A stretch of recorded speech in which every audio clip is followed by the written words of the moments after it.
Die Hard 2 is a 1990 released action thriller directed by Rennie Harlin. It stars Bruce Willis, obviously, as John McClane once again. He's back fighting terrorists. This time, it's 2 years after Nakatomi. He's in Washington and he's waiting for Holly to land from LA so they can spend Christmas together with the in laws. It's all fine until terrorists decide to take over the airport because there's a drug lord coming in from the fictional South American country of Valverde. They disable all the equipment in the tower so the planes can't land. And obviously Holly is on one of these planes. John's in the thick of it once again, trying to rescue her and all the other passengers that are just flying around, running low on fuel.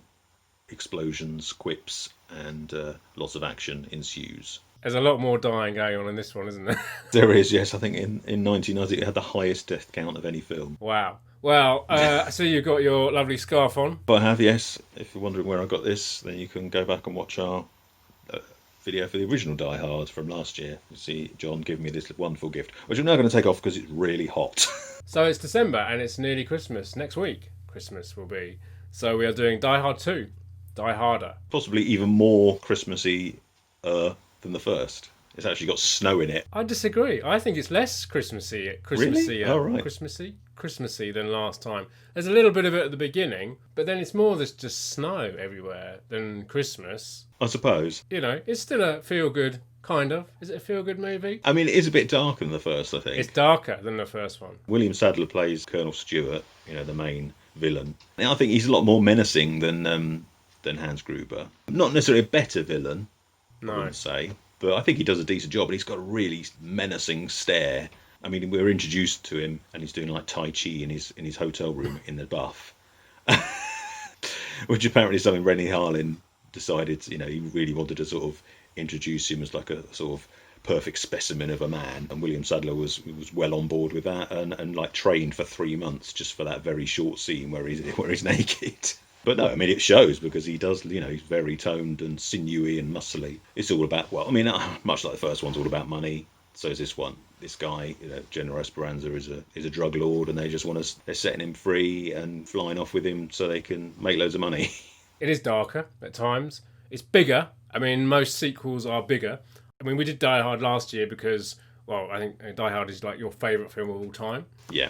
I really like this film, and I haven't seen it very often. I almost enjoy this more than the first one. Now, I'm not saying that this is better. I'm not controversially saying that this is. I'm not doing one of my controversial, this is better than the original one. I don't think that at all. I think the original Die Hard film is an amazing. It's probably the best action film of that sort.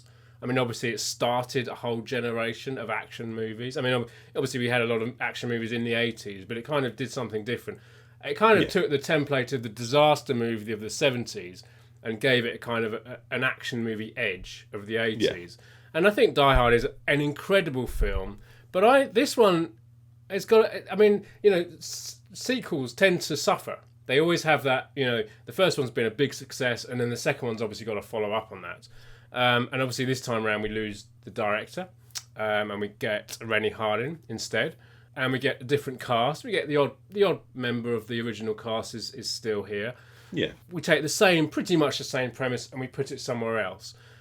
But a lot of times that fails. But I think it works here, and I think obviously Bruce Willis is a very charismatic character, or John McClane, shall I say? Bruce Willis plays that very well. I think, like you say, the only thing that suffers here is that dynamic relationship between Bruce Willis and Alan Rickman that's in the first one. You don't get that same kind of, cop versus bad guy in this one. And there's so many more characters in this one. Obviously, it's a slightly bigger place. I mean, it's still kind of shut in, but he can get out a little bit more. But there's so many different characters going on. But they all work, I think. They all, there's lots going on. There's quite a lot that could be confusing, but it does just work. And also what I love about it, and most of these films of that era, is that it doesn't beat around the bush. It just goes straight into it. The film starts up. It kind of feels like it's 2 years after the first one, but it kind of feels like a follow-on from the original one, and it just goes straight into it. Bang, you bang, something, something's going on, and there's not really like wandering around and lots of character. I know you need character development in a film, but in this film we've already had the character development in the first film, and bang, we're into the action. And I think this film, Predator 2 is another one. There's another sequel that's a little bit underrated. The first one is the one everyone loves, and rightly so. But then the sequel gets kind of left behind somewhat. And I think that's a shame in this one, because I think this is a really enjoyable film. And it's got some very funny lines, as has the first one, perhaps even more so in this one, I don't know. And it goes to darker places, so that it gives you a kind of, it makes you feel about some of the characters, especially if you're British. But I think it's a really enjoyable film, this. I really like it. But no, I'm not saying it's better than the original one, it's not. But it's its own film, I think. It feels like a sequel to Die Hard, but it also feels like its own film as well. It's its own movie. I mean, sometimes sequels almost try and distance themselves from the original to try and be their own film, whereas this, it doesn't try and sort of shy away from doing that. It's happy to do callbacks to the old films, having Al pop up for a couple of minutes, and you've got Dick Thornburg's in it as well. I mean, as unlikely as that is that he would be on the same plane as Holly just at that moment. Yeah. But, it works because he's a funny character, and it provides some interesting scenes. People know who John McClane is because he's now mildly famous because of that incident, and he's been on TV and in magazines and things like that, guy who saved these hostages. Die Hard stretches plausibility, but I think this one stretches it even further. The fact that he just freely wanders around the airport, he just pops up in the control tower. He just appears, and it's like, where is the security in this place? And he's running around the luggage area with a gun and everything. So security at airports wasn't what it is now, especially after like 9/11. But still, it stretches plausibility. But it is just an action film, so you have to sort of suspend that disbelief. The ejector seat in a cargo plane. I don't think cargo planes have ejector seats that I'm aware of. But who cares? It doesn't really matter, does it? You don't question it when you're just along for the ride. And that's, it's one of the sort of standout scenes in the film, isn't it? When he pulls that lever and out he shoots out the top to escape the explosion. That is the equivalent of the scene in Die Hard 1, in the first Die Hard, where he dives off the roof. Yeah, exactly. Yeah, which is, just as ridiculous. I do have to say, I wish Al had been in this film more than just that tiny cameo at the very beginning. It's a shame he doesn't go back to him again. I often think that with this, because Al's such an amazing character from the original film. In this one, you've got this character Marvin, who's kind of that janitor, replacement. And again, there's lots of different cameos. I mean, you've got Robert Patrick in there. Obviously, he went on to be famous in Terminator 2. You've got John Leguizamo, who doesn't say anything. Well, he has one line which is dubbed by somebody else. Apparently, that they didn't realise when he was cast. They didn't realise how short he was. What difference that makes, I don't know. I mean, you can still fire a gun if you're short, so I don't know what difference it makes. Yeah, there's a few little actors in there that you see in other stuff. I mean, you've got Dennis Franz in there, who's obviously went on to do NYPD Blue. Colm Meaney, the Irish actor, he's the British pilot in the plane. One thing I wanted to talk about, because I was doing a little bit of research before we shot this, so I was kind of looking around online. It's always nice to see if the trouble with doing these kind of videos is there's so much information out there already about these films. It's always quite nice to find something to talk about that maybe someone hasn't talked about before. And it's a book called Journalism Ethics Go to the Movies, and it's by Howard Good. It's really interesting because it talks about this film and other films, but it talks about how in this film and the first film, the journalists in it are just like there's so much like contempt for these journalists who, especially Thornburg, who he's like, it's very kind of narcissist. It's all about him. He's very egotistical. He wants to get to the top, and he'll do anything to get that story. And he does that in the first one, and he does that in this one as well. There's also another journalist in this. There's the female journalist who kind of starts off a little bit like that, but her motives are slightly different.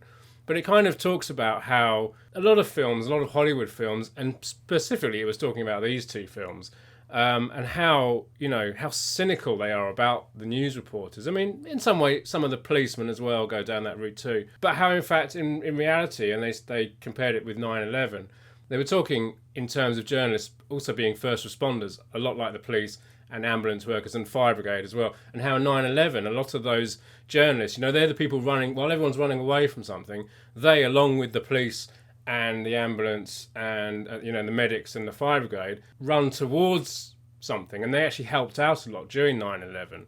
It looks like quite an interesting book, actually, looking at journalism within cinema, because obviously journalism, news reporters, we've spoken about quite a few films that, have kind of look at news the way the media is reported on TV. I think the first film we did, The Chase, has that in quite a lot. It does, yeah. You know, and I thought it was just quite an interesting look at something that's in the film that is only in there a little bit, but it's quite an important part of the film. Actually, what I do like about this is the score. Obviously, it's by Michael Kamen again, who did the first Die Hard. It's the same composer, so it's going to sound similar. Most composers have a certain sound. It sounds enough like the first film that you know it's a Die Hard, but he's changed enough that it's its own score. I also really like the cinematography in this film. I think the cinematography in Die Hard, the original, is really good as well. But there's some really nice lighting in this film. Obviously, you know, when he goes into the basement, there's lots of smoke, you know, billowing out of pipes. Why? I don't know why. I'd always be why. If you go into a basement and there's smoke pouring out of you often get that in these kind of action films, don't you? Yeah, smoke coming out of pipes. You'd be like, is that a good thing? You need to get a plumber in, I think. Yeah. Check that out. But there is some nice, you know, there's smoke, and then there's a scene he goes down some steps, and there's some really nice like light rays coming through as well. And the stuff out on the there's quite a bit of stuff on runways. It's being set in an airport. This film, he gets out onto the runway quite a bit in the film for one reason or another. And there's lots of nice lighting going. I think it looks really nice, this film. I will say actually, and we're not going to do spoilers, and we won't talk about the end. But I do think this has one of the greatest end sequences in an action film. I think, you know, that last section is fantastic. It's very exciting. And you know, Bruce Willis plays it perfectly, and possibly again even more exciting than the first one, but in different ways. No, I mean, I think this is a great film. Do you have a favourite line from this film? The wrong guy in the wrong place at the wrong time. Amazing. I actually like, my favourite line in this is in the British plane. We're just like British Rail. We may be late, but we'll get you there. Which I thought was amusing, because I wonder if the writer of the film had some bad experience on British Rail. It was just obviously world renowned for being crap. Yeah. It's got that humour, that kind of cynical humour running through this film, which runs through the first one and the third one as well. Apparently the humour, Bruce Willis thought, you know, with all these people being killed and all of the peril that everyone was in, you know, John McClane wouldn't be cracking jokes. Rennie Harlin was that's what people want, you know, and yes, in real life people wouldn't be doing that, but this is a film, so. But they went back and forth a lot with him. Joel Silver got involved, and basically Bruce agreed to do one take where he would say the one-liner or whatever, and then all the other takes would be serious. And basically, Rennie Harlin just had to fit every bit of humour that he could that was filmed into the film. So every take, I think, that he did that was a one-liner, that's what was in the film. So Bruce Willis is actually playing it as serious as he can. Yeah. I mean, you can see that in some scenes. You know, I mean, it obviously is a serious situation, but it is also an action film. You know, you are there for the quips, and there are lots of those in the first film. But even then, you know, I'd say the first film is not, you know, it's not I mean, it's over the top in sort of the action sense, but from the sort of character sense, because he's not a muscle bound, you know, action man, it sort of grounds him, you know, making jokes and things like that. And apparently when he says just the facts to the lady at the car rental desk, he didn't want to say that. He thought it was really cheesy, and they had to really persuade him to do it, and he did it. And that's obviously the take that's in the film. But it, you know, Rennie Harlin was saying it's like, it shows that he cares about his wife, you know, because he flashes his ring and says just the facts. So, you know, even though this attractive woman fancies him and wants to go out for a drink with him, you know, he's sticking by his wife and saying, you know, no, I just need you for your fax machine. Well, I think, to be honest, I mean, even in real life, you know, we do find humour in the most absurd of situations. I mean, even at the moment, going through, you know, if you go on the internet at the moment, living through COVID, humour is all over the place. We live by, you know, we all live through humour, and we need humour to get us through some quite dramatic and serious situations in our life. And I think, you know, it gives the film heart as well. I mean, you know, like I said, this film is darker. There are, like you said, more death. There's a higher death toll in this film. But the first one, you know, there are some quite nasty things that go on in the first one. And the jeopardy between, you know, especially his wife, who finds herself in, you know, quite unpleasant situations in the first one, and slightly different in this one. Her life's not quite as in danger as, you know, it's a different kind of danger that she finds herself in. You need that comedy, because then in Die Hard 3, with The Vengeance, it became like there's a lot of funny stuff. You know, the interactions between Samuel L. Jackson and Bruce Willis in that film is very humorous. You know, there's a lot of humour in there. It's a very kind of buddy relationship movie. And there's even more humour, I think, in that one. They kind of go to town with the humour. Yeah. And I think you need, the odd line here. It's very funny. There's a very funny scene. I think it kind of follows similar to the original Die Hard. And he's talking about, I wish I was, I could be there opening presents and putting decorations up. But no, instead I'm, crawling through this effing tin can. And Yeah. it's very funny because he does it very well. And and that's, I think, what's good about Bruce Willis when, we don't see him as much nowadays. But he's a very good dramatic actor, but he's also a very good comic timing actor. He hits that, good comedy is all about timing, and you have to hit that timing perfectly. Yeah. And he does, and he's very funny when he does it. And, I think it would have been kind of a shame to lose that humour, I think. So I'm quite glad it is there in the film, because it makes Die Hard what Die Hard is, But so we are still in lockdown, so we have been doing Amazon Prime movies this month. This where you can see this one. It is on Amazon Prime. I think they've actually added a couple of the others as well. Well, they're all on there. Weirdly, this Die Hard 2 is the only one you can watch for free if you've got Prime. All the others you have to rent them or buy them. Okay, but I assume you have it on Blu-ray? Naturally. Probably more than once. I don't know. Okay. Well, I've still got the DVD somewhere as well, I think. But yeah, I mean, it was released quite a long time ago. I mean, it'd be nice if they gave it, a bit of a clean up, a bit of a 4K restoration. The first one's the only one that's had a 4K disc. But again, it's now owned by Disney, so whether they'll bother, I don't know. I mean, they don't seem big on releasing catalogue stuff on 4K in particularly, so they're all about the new stuff. So whether they'll do anything with it, don't know. It's not terrible. It looks okay, but it could certainly do with an improvement picture-wise. It's the standard stuff, and they've got quite an interesting commentary from Rennie Harlin on there. He's quite a chatty guy, so there's loads of information there, and standard behind-the-scenes stuff, and a few deleted scenes as well. So that was Die Hard 2, and as always, if you enjoyed the video, let us know in the comments below. Hit the subscribe button over there, and don't forget to push the bell for notifications. There's other videos to check out over here. Come and find us on Twitter, Facebook, and Instagram. And join us next week for another video.